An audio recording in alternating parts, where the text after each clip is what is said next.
Hey, good afternoon to all my elite masculine men in the world. Sorry I haven't posted in a while, life, doing masculine stuff. But I wanted to go ahead and make this video while I was on my mind. But the thing is, so what does a man and a woman offer to one another? Like, what makes a woman attractive to a man? Like, to make a man say, oh, I want this, I want to keep this. And what makes a woman more attractive? I mean, what makes a man attractive to a woman to make a woman say, I want to keep this and hold on to this particular man? Like, for an example, like a man that just got money. Like, I'm pretty sure we've all met men with money and with means who they can get any woman, probably just, they throw some money, but the guy's corny. He's like a cornball still. Even with money, he's a cornball. And his woman is probably going to cheat on him with some broke dude. A broke dude with style or something. You know what I mean? So clearly, money doesn't do it for women. And clearly, just beauty alone doesn't do it for a man. Right?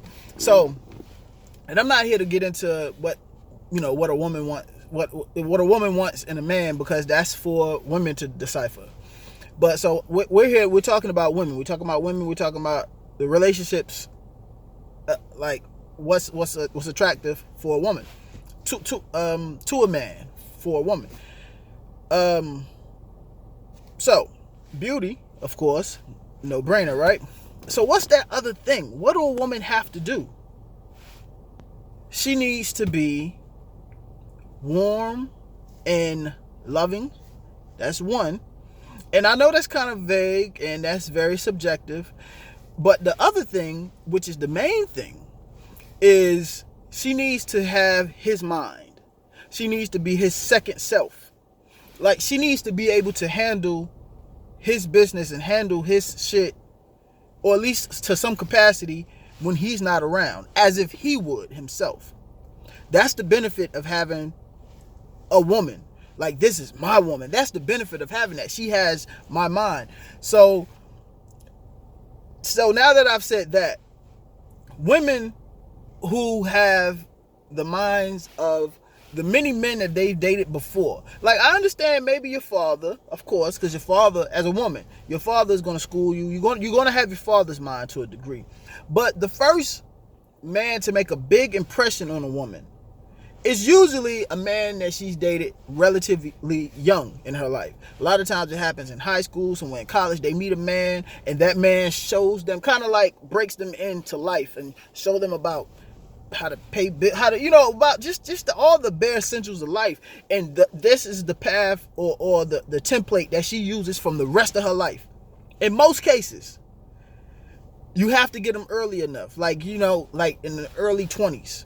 This is why a lot of men who have some type of sense about themselves really don't date and hold on to older women. Because older women are a combination of all the men that they've met and dated before in the past. And then when they get to this man and he's looking for a woman to be his woman, but she has the mind of other men and she can't have his mind. She's harder to train,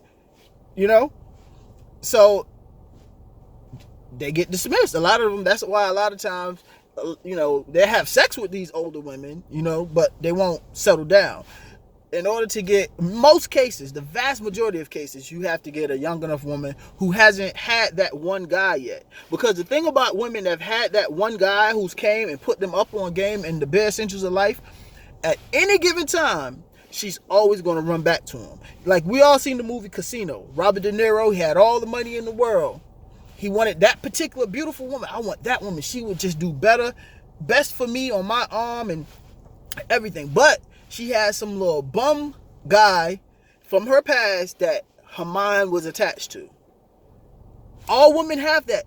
Like, every woman over a certain age has that one guy. And if he makes that phone call and say, I see the error in my ways, baby, I want to make it work, she would drop whatever, whoever, and run to that guy. So that's the thing, gentlemen. If you want a relationship, that is the benefit of a relationship to you, to have a woman that has your mind. She's your second self. That's the benefit of that. If it ain't that, stay away from it. It's only going to take away from you. It can only take away from you. So she needs to have your mind. Anything else is just in the way. You're wasting your time. I'm saying, as far as like getting attached to her and trying to build something with it, because you cannot build anything. This whole idea that, a woman can have her, this is how she do things, and I got my life, and then at the end of the day, we just come back and share a bed at the end of the day. It's insane. No, you're supposed to be one unit. That's the benefit of having a particular woman. Like, this is my woman. That's the benefit of having that woman on your team, is that she's your second self, and she has your mind. She thinks as if you would think. She would make decisions close to how you would make decisions. This is the purpose of that. Anything less than that is not suitable for a masculine, elite man. Understand that. So take that and let it guide how you make some of your decisions as far as relationships goes from this point on. Until next time, gentlemen, stay elite, stay masculine, stay winning.